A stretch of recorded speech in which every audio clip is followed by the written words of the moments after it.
হ্যাঁ বলুন।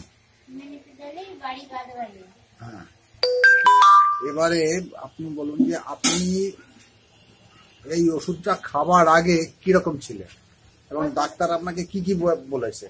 ওষুধটা খাবার আগে খুবই খারাপ ছিল, বিছানায় শুয়েছিল, উঠতে পারিনি।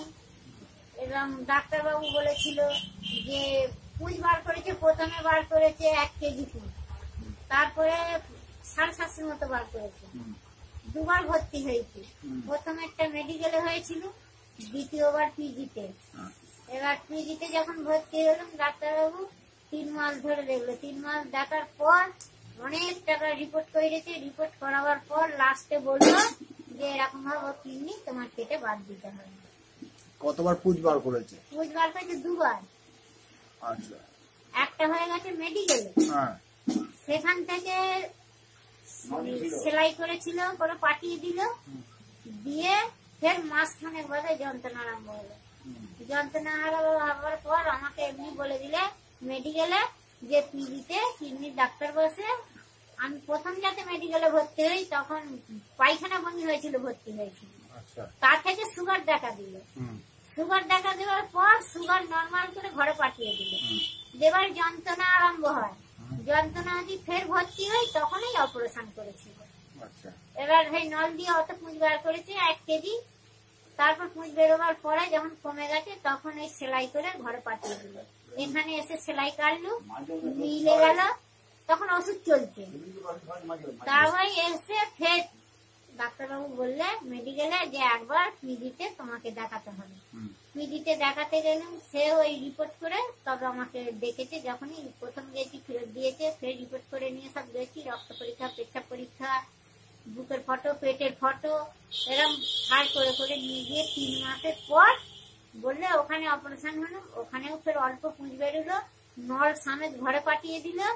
আমি সেই নল নিয়ে নলটা সঙ্গে করে নিয়ে লাগানোই ছিল। 1.5 মাস সেই থলকি নিয়ে নল নিয়ে আমি ঘুরেছি। তা উঠতে পারতাম না, ভালো খুব কমই উঠেছি। তবে এবারে ব্রেনের সঙ্গে মিশে গেছি একদম। যা দেহ দেখছি এরকম ছিল না, এর হাত। তবে গেছি, চতুর্ধার মরা গল উঠে গেছে। এবার বললো কিনা যে এখন ঘরে চলে যাও, আর কিছু উপায় নেই, ওটা কেটে ফেলে দিতে হবে। আচ্ছা, ওটা কেটে বাদ দিতে হবে বলতে এখানে আসি, আসার পর ওই নাতি যোগাযোগ করে আপনাদের থেকে ওই ওষুধ নিয়ে এসে দিল। খাবার পর নাটি ধরে চলছিল, 1 সপ্তাহ পরে নাটি ছেড়ে দিয়েছি। ওষুধটা খাবার পর নাটিটা ছেড়ে দিয়ে আমি এবার রাস্তাঘাট, সংসারের কাজ ভালো করিনি, রাস্তাঘাট যেন ঘোরা ফেরা, এই পাড়ায় গিয়ে বসি, 5 জনের সঙ্গে কথা বলি। এই ওষুধটা খাবার খেতে যখন খেতে আরম্ভ করলেন, 1 সপ্তাহ খাওয়ার পর আপনি লাঠিটা ছেড়ে দিয়েছেন, তাই তো? তারপর আস্তে আস্তে আস্তে আস্তে সুস্থ হয়েছে। আস্তে আস্তে সুস্থ হওয়ার পর এবার আমি চার ধার করছি, এখন ভালোই কাজকর্ম 2-4টে সংসারে করছি। আনাজপাতি কুটে দেওয়া, একবার রান্নাও করতে চলে যাচ্ছি। আমি থাকতে পারি না, আগাগোড়া রান্না করে অভ্যেস হয়ে গেছে।